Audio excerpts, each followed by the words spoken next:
All right, guys. Welcome to the Vin Ferrante podcast.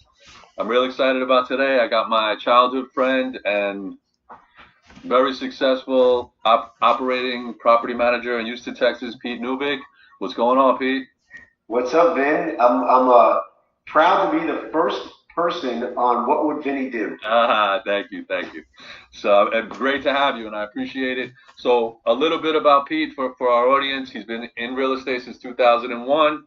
Owned and managed 39, 52, and 100 unit apartment complex. I believe you still own and manage the 52 unit. Started out doing IT, crossed over into property management, and like I said at the beginning, we're going to talk about how that all came to be.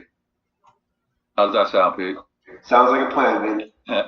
So it's been an interesting journey. So I look forward to sharing it with your legions of fans. I don't know about fans, but so also I want to talk a little bit about growing up in the Bronx, and I'm gonna let everybody know we kind of grew up on the same block, Hollywood Avenue in the Bronx. I'm actually back there now. My mother's still there, and it's still a great block. And every time I pass your house, I think about old times and a lot of stuff that we did in the Bronx and how you transitioned from the Bronx and you first went to Pelham and then you ended up going to Houston, which was a big move. And I talk about I know a few people that who were left, and that's always like a big thing for me. I mean, I give you a lot of credit for being able to do that, and maybe we could start there. Sure. Well, first of all, Vinny, you and I have known each other since we were 4 years old. So that's when I moved to that block. And the infamous story, and I don't even know if it's true anymore, but the infamous story is that I had one of those little bow and arrow with the suction cups, and I shot it at you. That's how we were best friends for many years until Nice. we moved out of the Bronx. Vinny and I have known each other for 44 years now. Crazy. Crazy, crazy. Yes. And it's good to see. I mean, the things that you're doing out there. But like I said, let's start. So I know we talked. You went away to college, and then we talk, and you talk about going to Houston for work. We're going to start there, and that's when you were still doing IT at that time, correct? I was. I was fortunate enough to do an internship when I was in college, and the guy I worked for, he moved to Houston, and he took on a big role, and he offered me a position. And this is about 3 years after I graduated college, and it was a an exciting decision, but it was definitely at that point in my life, and I think to this day, still the most difficult thing I ever did. When you pick up your life and you move and nobody comes with you, there's no family, no friends, and you have to rebuild your life. It doesn't really matter how great the job is or the opportunity is. Money's not everything, and I will tell you, Houston is quite a bit different than the Bronx and New York City. There's nothing quite like New York, and so it took me a long time to even feel comfortable in a different city. And I was here for 5 years, and I thought I was going to move back. And then after 5 years, I bought my first piece of property, and that's really what real estate, honestly, Vin, to tie it all together, is what kept me in Houston. Because if you know, my dad was really sick for quite a while. Now I thought I was going to move back to New York and kind of hang out with him and just work back in New York. And when I started buying property, I realized the opportunity, especially in the Houston market, was just too good to pass up. And so after having a family kind of conference, my sister and I, we spoke with my dad, and we just decided that I can still be beneficial to the family, still being in Houston, but spending half the time in New York. But that's how I got to Houston through an opportunity. I ended up staying at that company for 5 years, and then started buying real estate. Got into another company, and then eventually started my own real estate business. And I am now a broker slash agent in Houston.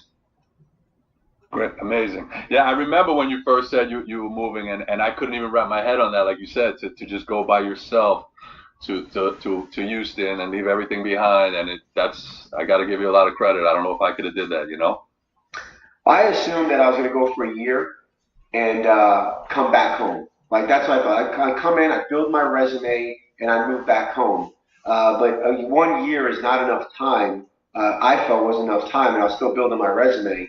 And I just, as there was a part of me that wanted to come home, and then there was a part of me that just wanted to stick it out. I felt that if I came home, honestly, that I would have failed. And so I was just very determined to not come home because I was homesick. I was determined to come home on my own terms where I felt I wasn't a failure. And you'll see that through my life, and anybody who's listening through your life, if you just have the determination, it's really hard. There's lots of points when it's really hard and it's dark and it's not fun. But if you stick with it, the all of the valuable whatever it's information or just lifestyle, whatever it is, it's through that very difficult time where you become a better person and you have a much better situation. And so today I couldn't even imagine moving back to New York. Like that's not and everybody's still there. I'm the only one down here, but now I have my own life, my own family down here, my wife and my in-laws and stuff like that. So lesson number one for your fans, Vin, or for your listeners, would be, you know, just be determined, determination, and really start thinking like, okay, am I coming back for? Am I doing something for the wrong reason, or do I really believe in this? And sometimes you have to cut the cord. There are things that I've done. I was going to create I was going to buy a franchise, the Smoothie King franchise. I went to go work at Smoothie King for a short period of time, and I realized it wasn't for me.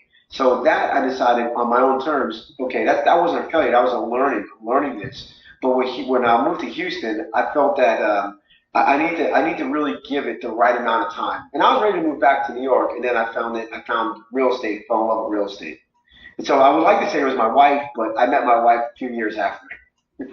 So, but I love what you're saying right there, and I talk about this all the time. It's about the process and the journey, and any missteps, and you're gonna have them. I mean, I was trying the music industry, and it didn't work, and I realized how hard that was. That was my Smoothie King, and I took stuff from there and then put it towards the real estate, and then when you figure out what you're good at and what you're passionate about, you double down, and that's where you put it all in, right? That's how I look at it.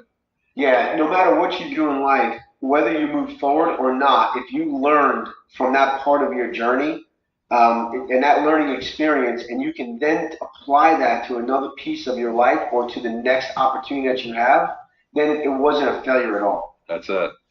It's never a failure until you stop, right? Absolutely. And there's no reason to stop. We just keep moving ahead. That's what it's about. So touch on, you started buying real estate, and I remember vividly that didn't go as smooth, and that wasn't smooth sailing either. There was a few hitches at the beginning. So talk about a few missteps and then a few moments when you realized, hey, you know what, this can work, and I can turn this into something big, and now I'm gonna go all in on this. And when did you transition from IT to the property management? Did you walk away from another job? Like Yeah. So there's so much in that one comment. So I could write a book, honestly, and one day I'm gonna write a book. Right? So I got into real estate, and I started. Well, I got into real estate, and I started buying lower income homes. And I'll never forget the conversation that you and I had. And you're like, why are you buying all these low income homes when the price is so low? You could buy nice homes, and you have a much better job, a much easier time of managing those homes. And then you also said, why don't you create your own manager company? And I was so in the weeds. I was working full time back then. I had bought 12 duplexes. So I had 24 units that I owned and managed myself.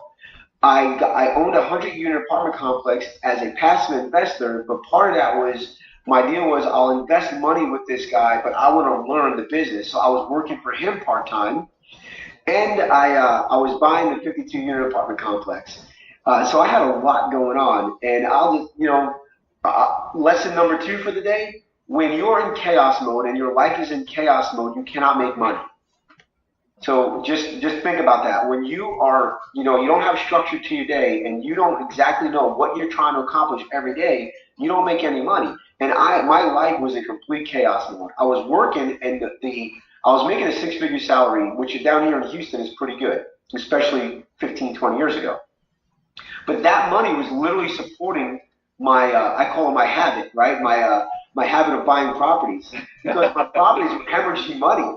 It was like, and so I ended up, I ended up losing my whole life savings on the 100-unit apartment complex. I don't even know if you knew that, Ben, but I took money out of my IRA. So I had a whole bunch of money in my IRA.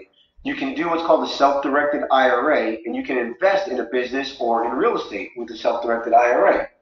And so I took all that money, put it into an apartment complex, and Is it that Bronxy? got his Bronxy the cat. Yeah. Nice. What's up, Bronxy? So for those of you listening, my cat just jumped up on my head here while I'm talking. And obviously, Bronxy is ode to our old neighborhood, which is cool. You know it. You never So, forget, right? So go ahead. so anyway, to kind of finish it up, the 100 unit apartment complex, I lost all that. I lost the deal, so I lost my $100,000 plus that I put in there. On top of that, I was getting sued for $1.2 million. I knew you told me. I didn't know the full extent of it. I knew it wasn't good. I remember. I remember. Yeah. So, like, when people meet me today, they see that, Pete owns, I still own about 3, 4 homes. I downsized dramatically. At one point, I owned 31 homes, all low income. And I'll tell that story here in a second. But what I'm getting at is, like, they see that the CEO of a company that we're doing over $3 million, we manage over 900 properties, we're in Houston and Dallas and Fort Worth, we're getting ready to break into Austin. They're seeing the almost final product, right? And so many times you see, oh wow, I wish I had it as easy as that guy. I wish I was successful as that guy. You don't see, it's like a swan, right? And you see this beautiful swan, and it's like, man, he's just floating on that water. He looks so beautiful. You don't see all the work that that swan is doing with his legs underneath that water. And when you see anybody successful, like yourself, man, when people see you and all the great work that you're doing, they don't see all of the hard times and how many times you almost lost everything, and quite frankly, I lost it. I lost, like my whole life savings. I had to start from scratch.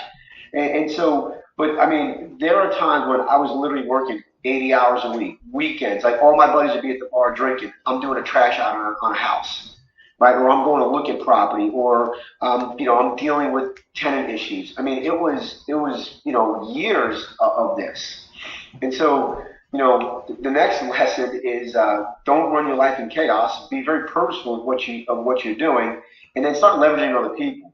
So one of the challenges I had, I wasn't leveraging anybody else. I was buying the properties myself. I was leasing them myself. I was managing them myself. I was, I was basically doing everything myself. And what happens is you just can't do everything yourself. And then next thing you know, you're doing a trash out on a unit, and you look and it's like a $9 an hour job. And I'm like, why am I doing this when I really should be, networking with investors or learning how to do subject to or finding deals or there's much there's or spending time with my family. There's better ways to spend your time than doing the low level, low paying job. 100%, 100%. I kind of learned that at Keller early, where, like you said, about I should be doing the heavy lifting, the speaking to the homeowners about selling their property, negotiating, and there's other stuff that you need to leverage out, like you said. Now, it definitely needs to be done, but you need to put your resources where the important stuff is, like you said. And I think learning that is important in taking the next step. Yeah, like look, for anybody who's an agent, processing the paperwork is always done the same way. So you shouldn't be spending a ton of time processing paperwork. If you're a real estate investor, manage the asset. Learning how to become a landlord is really the grunt work, and it's going to get you in trouble. And it's not really it's not the best return on your investment of time. Yeah. And so what's the one or two things that you need to do to make your business successful? And let's be honest, a lot of investors, Vin, they don't think they own a business. Whether you own one house or you own 500 homes, you own a business. The the um, the government thinks you're a business. The taxing authority thinks you're a business. Federal Fair Housing thinks you're a business. IRS thinks you're a business. And the tenant thinks you're a business. So everybody thinks you're a business. Yeah, except yourself in most cases. Except yourself. No, you're right. And realtors the same way. They don't treat it as their own business. They treat it as a side hustle, and it is your business. And once you realize it's your business and you treat it as such, that's when you'll reap the benefits. You know what I mean? If you're willing to put in the work, like you said. Right, and put in the smart work. So identify what you can, what you can leverage out, right? And identify what is the three things. Like you identify what the most important things are for your business to be successful. right? And look, when you start your business, you have to wear many hats. And I'm not saying skip that step, right? So you do have to process your own paperwork for a short time. Of course. But once you get a little bit more successful, then you can go ahead and hire somebody to process the paperwork. And now you have more time to do what, and it becomes a snowball effect on time that you have. And then you can get better. So, like as an agent, it's better to spend your time networking, creating relationships and partnerships, right? Strategic alliances. How do you get better at that? Well, you read books, you take classes, you do seminars, you do training, right? And then you don't have to worry about, if you can give somebody else the uh, the tasks that you want accomplished, and they can do it 80% as good as you. No one's ever going to do it 100% as good as you, right? But 80% as good as you can move on, and eventually they will do those tasks better than you. They're like, for example, in my business, I used to be the leasing agent, the property manager, the bookkeeper. I have people that do all of that now, and they do it way better than I ever did. Right now, I become the CEO of the Right, company. right. But everything you're saying is right on point. But the one thing I will say as well is also self-awareness. Because I know the things that I'm not good at, and I hire people that are good at those things to complement what I can't do. You know what I mean? How you said they're not going to do it as good, like systems. If I know I'm not good at systems, and this could be with anybody, you hire someone who's good at systems, and you let them do what they're good at. Correct? Absolutely. I'll give you a great example. In my business, I'm a systems guy, right? So that's what I do really well at. So, but what I'm not good at is I'm not a great salesman. So what's one of the first people I hired was a marketing person to get Yeah. the leads in, and then I hired a salesperson to It's close the yeah. door. Makes sense. Yeah, yeah. But it was like the opposite. We could have worked for each other. I could have been the salesman for you, and you. I should have stayed in the Bronx. We would Listen, have been I'm a hoping you come powerhouse. back. We would have been a powerhouse. So this is great information, and it's beyond property management. This is for any business, what we're talking about now. And exactly, and I talk about what you said about the hard work and how you get people that my favorite thing is that iceberg. You ever see and they show the success on the top and you see all that stuff on the bottom nobody sees? That's what you related the swan to. And any business, someone broke their ass to get it to that point, whether it was the father, his uncle, and someone put in the time to get it to the successful point it's at. That's it. There's no other way. Correct? There is no other way. I mean, I haven't found it. If we and, do, that'll be a different show. and Yeah. I'm very fortunate now. I have a business coach, so I get to meet a lot of other business owners not in real estate, and I get to meet them all across the country. And we ask, like, because it's so funny. Like, I'm like, oh, you're in the pool business. That business looks so easy.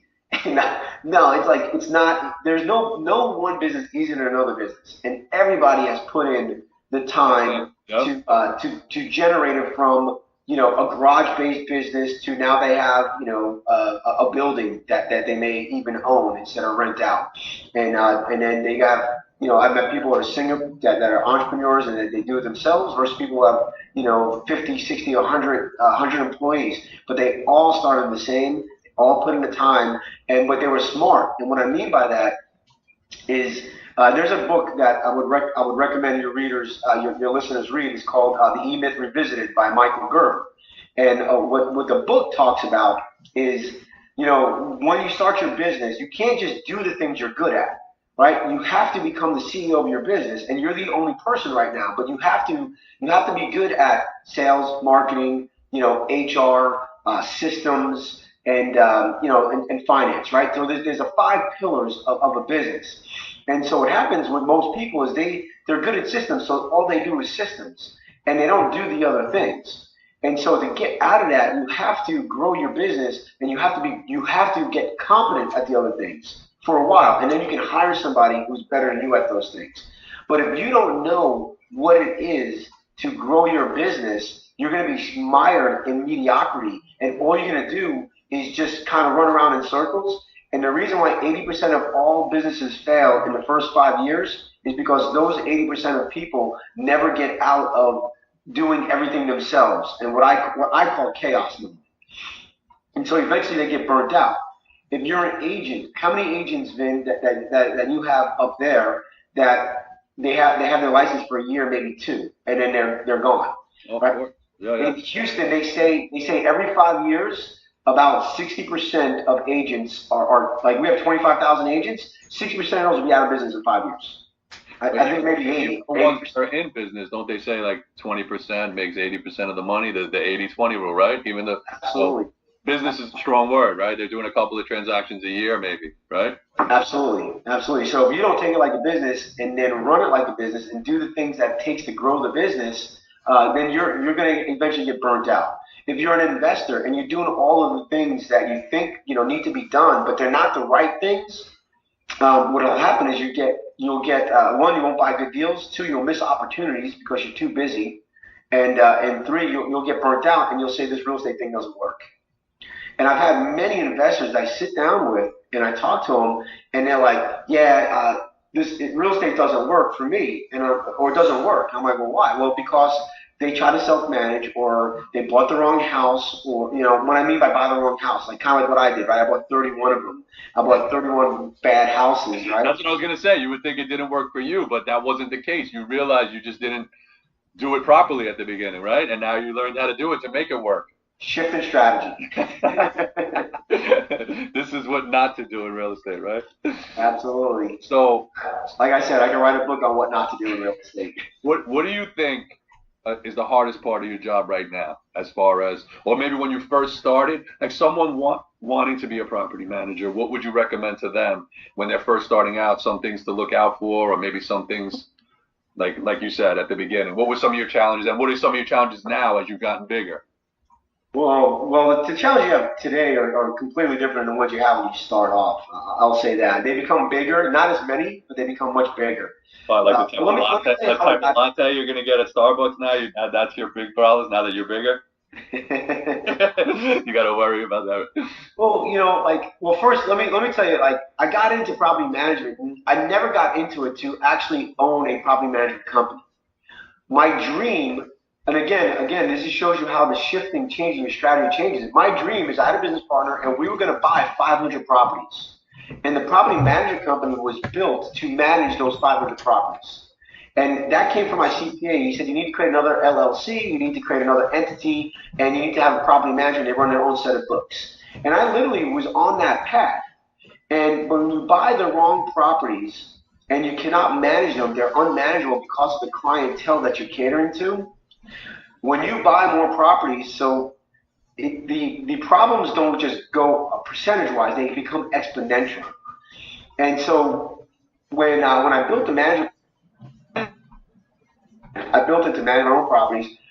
And then what happened was I owned 31, and next thing I know, I'm managing 67 properties, and I'm like, Steve, my business partner, I'm like, how am I managing 67 properties? He goes, oh, well, so-and-so needed help, and so-and-so needed help, and we're managing their properties for him.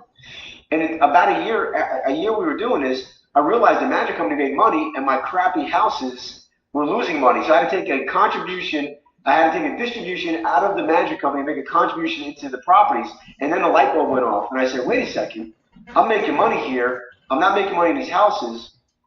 I sold all the houses, took all that money, and I basically invested it back into basically invested into the management company, and that's how we became a management company. Nice, nice. So a couple of things. One is the determination to keep buying crappy houses, and the determination to keep staying in the real estate. But then seeing the strategy shifted, right? So like, wait a second, these houses aren't working. So will I be so determined where I just keep buying these crappy houses and I fail, or do I realize, man, I'm backing a dog here, and but we just talked about self-awareness, right? So you realized what you were good at and what you weren't, and then when you saw where the money was, that's where you put your focus in. So all of this stuff is what we touched at the beginning, right? Absolutely. It's like, there's a fine line between determination and just being too hard-headed, right? I'll say this: when I didn't know the laws, I didn't even know you had to be a licensed agent to be a property manager in the state of Texas. I didn't know you had to have your owner's money separate from your company's money. Like basic stuff now that I know, like now if someone tells me they're not doing it, I'm like, oh my goodness, right? But you didn't know. You don't know what you don't know. Right. So if you are looking to get into property management, first thing is realize you're not in the asset-based business. You're in a people business. And the second thing is there is a organization called the National Association of Residential Property Managers. So they have lots of education. Like join that first before you do anything else, and learn, and then find a mentor. Somebody like me who's been doing it, you'd be surprised. Then you'd be surprised if you just ask people for time, they will give it to you free of charge, and they will help you out. And that's one thing that I found is amazing. I've flown all over this country, and I've sat with potential competitors, property managers, businesses, and they open up their doors and they let me in. They tell me exactly how they do things. And I would bet that's in almost every business. Now I know investors, they do the same thing for other newbie investors. I was just going to say that. Again, what we're talking about, not only for property management, this is for life and any business, right? You need a mentor. Anything you're doing, you gotta, success leaves clues, right? You're gonna, and people will help you. You know what I mean? Exactly. But you have to build relationships. You can't just reach out to people and you know what I mean? Like you got to build relationships with the right people, like we talked Well, about. you are the average of the 5 people you hang out with the most, right? That's I think Zig Ziglar coined that. He's a motivational Yeah, I speaker. know. I know. Yeah, definitely. Yep. So, if you think about it, if I want to be a successful business, I need to start hanging out with guys who own successful businesses. When I did my first Ironman triathlon, right, which is a it's a long day, it's lots of long distance, and it's almost uncomprehensible, right? But I started hanging out with people who've done it. Once I started hanging out with people who've done it, my mindset changed from can I Sure. do Yeah. this to how Yeah. fast Yeah. can I do it. Yep. Right. So if you want to be a successful real estate agent, go find successful real estate agents. If you want to be a successful real estate investor, go find successful real estate investors. And if you want to own a successful property management company, go find people who run a successful property management company. Plug them into your, I call it the five. Remember back in the old days with the cell phones, you had 5 people you can call for My free. friend. I call it Yeah. the five. You circle five. But I gotta tell you, everything you're saying, like it sounds like, and I love it because I say all the same things. Obviously, we're like-minded, and that's why we have respect for each other, and that's why you're my first guest on the show because of all this positivity. And you speaking to my listeners is similar to me speaking to my listeners because you're saying all the things that I believe in, all the things that got me to where I am, and all the things that I try to tell people that are trying to get to where we are. Right? Yeah, absolutely. Absolutely. I mean, you're going to hang out a bunch of partiers. Guess what you're going to be doing? You That's hang out a bunch of fat people. Guess what? Look at yourself. Guess what you are? it. So when I think of property management, I think of you either own something far away where you can't handle it, so you hire a property manager, or you own like a 50-unit building and you hire someone to handle that. You handle family property management. So is there a time when I would need to hire someone like you? Is there a formula? You know how when you're supposed to refinance, it should make at least 2%. When does it make sense to bring a property manager? Do you understand my So question? I do. I do. So it really it's not for everybody, right? But when it makes sense is two things. Number one is obviously if you live in New York and you want to buy, look, New York City, we know prices are very high up there to buy or rental real estate property. And in Texas, let's say you decide I want to buy in Houston. Well, obviously, you need a property manager, somebody to look over the asset because you're 2,000 miles away. So that makes no that's a no-brainer, right?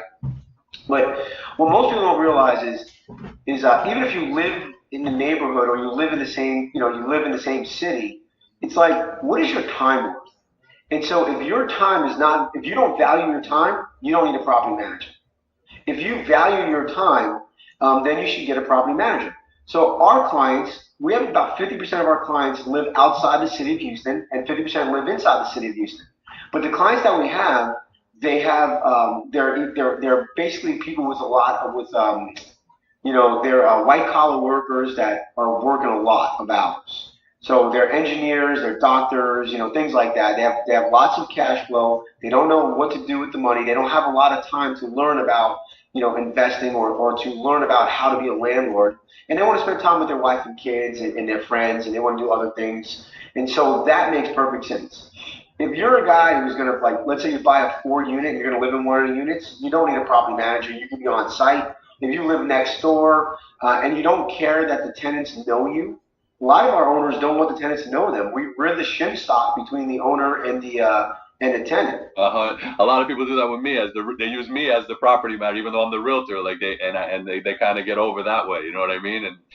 And Absolutely. they don't want to deal with the tenants and with all of that stuff. I got to set the appointments and stuff. Absolutely, yeah, exactly. So that's when it makes a lot of sense. If you're somebody who wants to learn about landlord law, and you want to learn about fair housing, and you want to learn about landlord law, and you want to learn about tenant law, and you want to learn about fair not fair housing, property code, you want to learn all about that, and you're good with people, then landlording might be for you. But when most people buy an investment property, Ben, they're buying it because the dream is passive income, right? With Robert Kiyosaki created a whole nation of people who want to buy property, right? When he wrote his book Rich Dad Poor Dad, and he talks about passive income. Robert Kiyosaki does not manage his own properties. I know because I know John Burley who manages his properties for him. So so even the guy who's telling you passive income, if you become a landlord, it is no longer passive, and you are doing a landlord job. Now I get paid about $100 a month to manage your asset. That's it. So it's not like it's a lot of money, and it's only when the rent comes in we get a percentage of rent that comes in most cases. So that was going to be one of my next questions. So it's good you went there. Is it what's a stand? Is there a standard rate? Is it a percentage of the rent roll? Like when you say single family homes, a single family home, if the rent's $1,800, am I giving up $180? Like what should people look for? Like lawyers have a standard rate for closing, realtors have a standard percentage. What is a price they would look for from a property? Yeah, so it really depends on the market, and there is no national standard. Like I know standard real estate's like X 6%. You're gonna sell a home or something like that. There's no standard. Even in Houston, there's percent based and there's flat fee based. So on average, we're a percent based company, but the higher the rent, the lower the percent, and we try to get it around 100 to 125, $135 a month.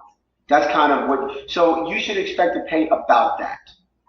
That Okay. makes sense. And Yeah. and that is only when rent is collected. So you shouldn't pay very much. There's like a minimum fee, like $50, $75, when the property is vacant. And then the next question you're probably gonna ask me, well, what does a property manager do? Yeah, and or we could do that. What are exactly what I was going to ask you that, and some questions people might ask a property manager when interviewing them if they were going to hire them. So you could take both of those. All right. So the funny thing is, the second one is the questions that you should ask a property manager. If you go to my website, EmpireIndustriesLLC.com, I literally have the 10 questions that you should ask a property manager when you're interviewing them. Love it. So we have it on our site. The Perfect. funny thing is, every once in a while, we'll get those questions emailed to us by somebody who's trying to look for our services. They answer your own questions. I'm sure you have the answers, right? You don't Got give those me questions answers. you don't have the answers to. You're like an attorney, right? Absolutely. So the first question. So then the big question is, what does a property manager do? And mainly what I can say is the overall answer is the property manager makes sure that the asset is producing income for the investor, right? And so, okay, well, what does that all mean? What are the action steps or the bullet points? Well, obviously, we collect rent. We handle all the phone calls from the tenant. We coordinate make readies. We go ahead and do the lease renewal. We make sure that and this is a big one, we keep you out of the court system, right? So we make sure like that you're following fair housing. We make sure that you're following property code, and we make sure that when somebody has a security deposit, that we do it correctly, and we have move-in reports and move-out reports. And there's so many steps that we do that a self landlord doesn't do. Yeah, but that's you. Like I'm a realtor that offers my clients a lot of service too. But this is not every property management. We're talking about Empire Industries offering. That sounded like a nice package that you have for your services. That doesn't mean every property manager has that, correct? That is correct. And so you have to look at who you're gonna hire to do it, right? And if they're not associated with that NARPM, that NARPM, then most likely they're probably not a professional management company. And we do a lot of business with agents down here in Houston. We have what's called an agent referral plan. And a lot of agents like you, Ben, right, they do it on the side for their clients because they don't want to lose the client. Right? And what happens is a lot of agents end up doing property management for free. It's true. Yeah, I have people on my team doing it right now, and it's driving me crazy. I'm like, you're not a property manager, but in hopes that we're going to get a rental or a listing out of it, which we might never get. Right. So and then what happens is though, even if you don't get paid, you get named in the lawsuit. So if something happens between that resident and that owner, and the owner doesn't do something or doesn't fix something, Even without any paperwork between the two? yeah, because you they've been working with you, so they know Vinny Ferrante, they know Joe, Joe Agent, That's and interesting stuff. we've seen agents get caught up in something, and I'm like, I don't even get paid for this. Right. I'm getting sued. Yeah, I was doing it free. Yeah, that's crazy. That's Exactly. So what we tell agents is find a property manager that on the manager fees, and two, can show you how they can give you back the client when the client's ready to sell. Because most agents, they just want the sale back, right? Or if the guy's going to buy, they want to make sure that they're using him to buy the next property. Well, we have a whole system that we show like how we do this, right? But think about this: if you're an agent and you buy a property for somebody, and they all of a sudden say, "Hey, can you put somebody in the property for me?" Absolutely, you can lease it. Hey, can you go by and check out the rent? Actually, no, but I have a company that I highly recommend called Empire Industries or some company in New York, right? And now you look more professional. Would you go and snake a toilet?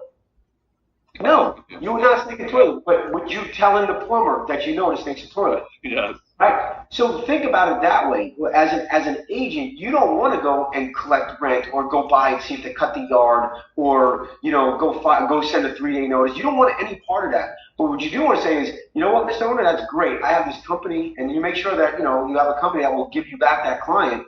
And now you look more professional as an agent because you already gave them the mortgage broker, the insurance guy, right? It's just somebody that you add to your Rolodex. Yeah, If you're an agent, you don't have insurance. If you're an agent, you don't have title companies, you don't look professional. If you're an agent, you don't have mortgage brokers, you don't look professional. If you're an agent, you don't have a property manager, you should look at it like I'm not being professional. I love it. I love that looking at Now, that. for your listeners, Vin, who want to self-manage, there is a website I created called I think it's Self. I wrote a manual on how to self-manage a property, and all the things that we do at Empire, I have in a 90-page manual or a 100-page. Say it again. I think we like skipped when you said it. Where would they find that? If they Google selfmanagemyproperty.com, I think. Okay. So I'm actually, let's see if I can find it. Self-manage my property. If I think you Google self-manage my property, I have a manual that I created that will teach somebody all the things that we do at Empire, and it'll teach you how to make money on your lease renewal, how to do your lease renewal correctly, how to make money on the application services, how to provide a much better service. Everything that we do at Empire, it's on this manual that I created, and I think the manual is like $79, $99, I forget. But self-landlord, Vin, if you just Google self-landlord or self-managing my property, I think you'll find it. Okay. Yeah. If anything, we'll get the link and I'll put it up when we post this. Yeah.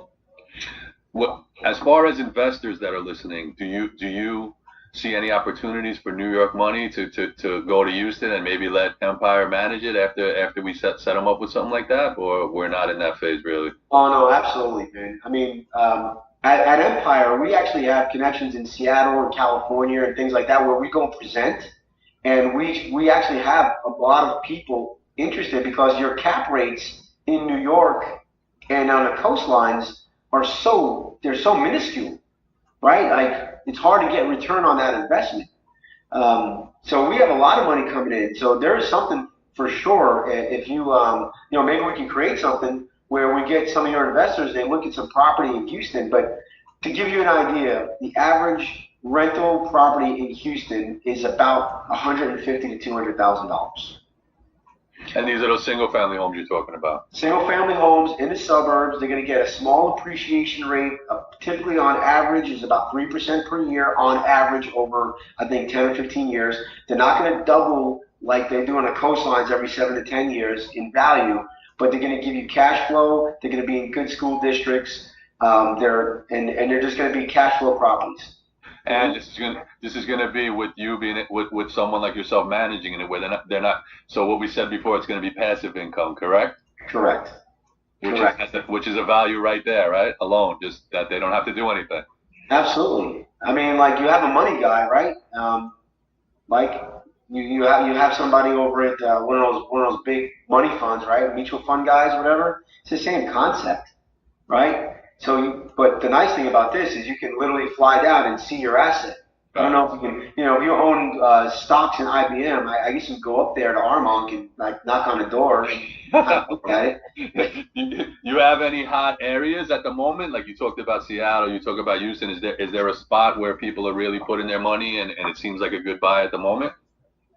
A spot where money's coming from into Houston, or a No, spot in it's just Houston to buy. investment wise period. Like that you would say to look. Like if I had the New York, if we had the investor, obviously I have investors in New York, and if I spoke to you, you would say somebody sent me something like this is going on in Syracuse right now. People are buying in Chicago. Is there a spot that you think is a good spot or not really? Yeah, I don't know outside of Texas. I can tell you, that Houston has been a hotbed for many years because of the oil and the price for oil and all that stuff, and because of the low cost of housing.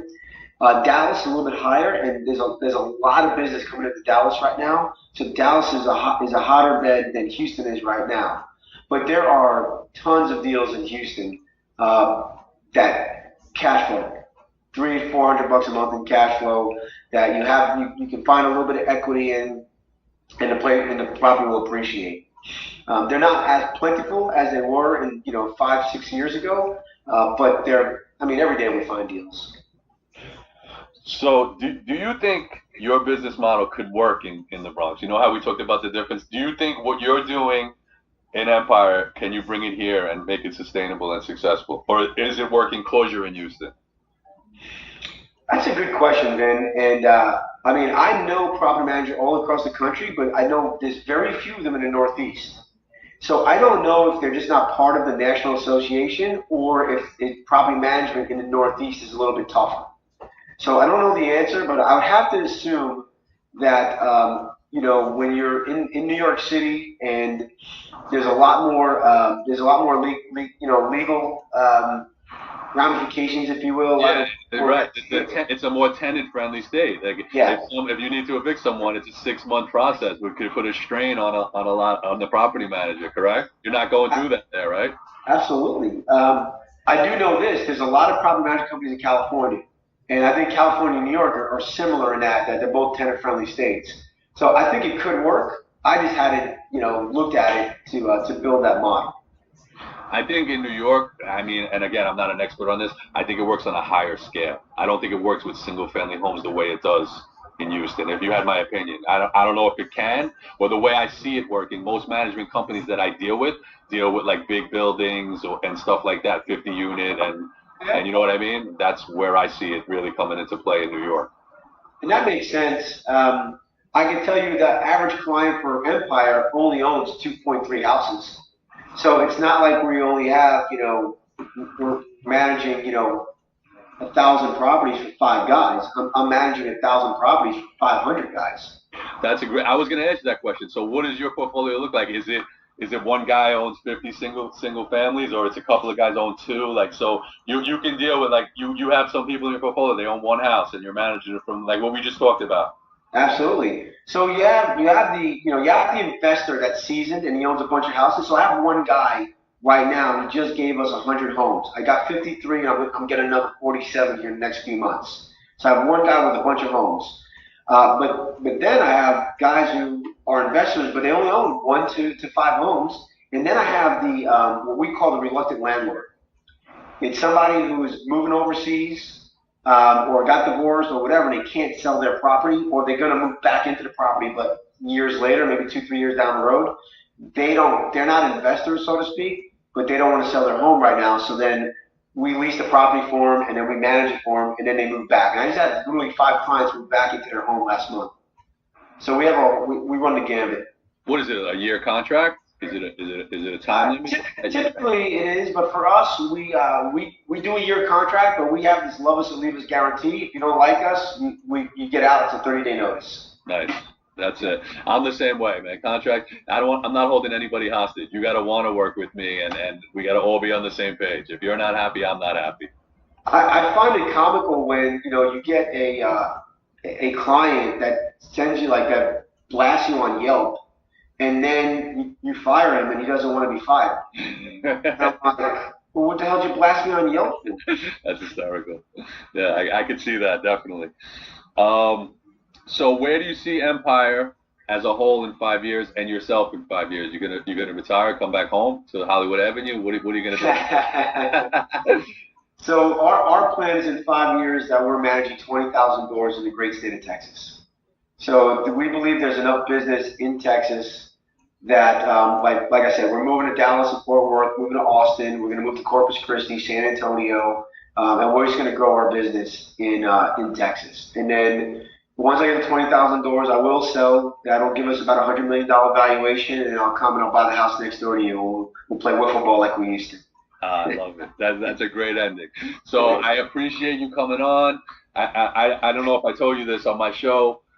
People know I'm a big fan of hip hop and basketball. I gotta ask you three questions. I gotta ask you your favorite rapper, your favorite rap album, and your favorite basketball player. And this could be of all time. Like, it don't have to be right now. I'm not really on Yeah. All rappers right. of today. You know what I mean? So we'll start with your favorite rapper. All right, favorite rapper. He's the smoothest of all time. He's underrated. It's Big Daddy Kane, the Bigdadyken. I love it. I All get right. that, baby. I love that answer. And how about favorite album? All right, favorite album's got to be Straight Outta Compton by NWA. Ah, It was a game changer. I know you were gonna say that. You would have thought I was the Beastie Boys, right? West Coast. I didn't think you were going. I should have figured you were going with the West Coast. Now that you're in Houston. I guess I could have said Ghetto Boys, right? They're from Houston. That's just Scarface, right? Yeah. And how about favorite NBA player at the moment or all time? You know who my guy is. You got somebody? I got two guys. All right. I got two guys. I got Patrick Ewing and John Starks. Just for that left-handed dunk, and he did dunk over Jordan and posterized him, is my boy Starks. And then Patrick Ewing is just the best center of all time, so you got to go with Patrick Ewing. I don't know. I don't know about that. Hey, we got cut off. We got cut off. Maybe it was because you said that, and it was so Well, crazy that it just shut you down. see, I'm stuck in the late '80s, early '90s with my rapping and my basketball. Pete, I want to thank you. I want to congratulate you on all your success and continued success. And I'd love to have you on again. And I appreciate your time. Vin, thanks for having me. And What Would Vinny Do really started that day you called me. And he said, create your own management company, get out of these ghetto properties. And it took me 5 or 6 years after that, but I believe that that is the seed that was planted on What Would Vinny Do. So I did what Vinny would do, and now I'm becoming successful. Hey, Pete, I want to thank you, but you did all the work, and you're the man. Talk to you soon, brother. All right, see you, Vin. All right.